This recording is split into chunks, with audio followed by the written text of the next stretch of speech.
Hey guys, welcome back to the channel. Today in this video, I will be talking about Samsung Galaxy A15, and this is the cheapest phone on the planet. And if you are in a market to buy any sort of Android device, or if you are specific for Galaxy devices and you want to give it a try, start with one of these. I myself is an Apple product user. That means I've been using Apple for over 10 years and it's a very good experience. I will be talking about my experience, the specs, as well as unboxing this one. So I've used this device for a couple of days and then the experience was very good.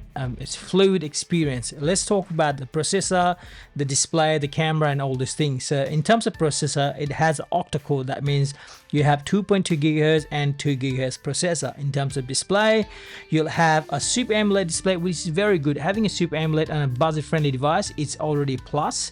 And then having a resolution of 1080 by 230/40, which is full HD plus, it is a bonus. The refresh rate for this display is 90 Hz.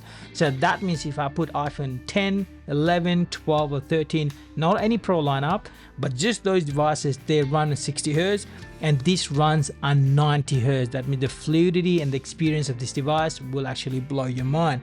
In terms of camera, the camera layout is 50 megapixel, 5 megapixel and 2 megapixel, and the rear is f1.8, f2.2 and f2.4. The video resolution is full HD, so that means that it can do up to 30 frames per second. Storage option, it has this is very base model, so 128 gig. It can actually expand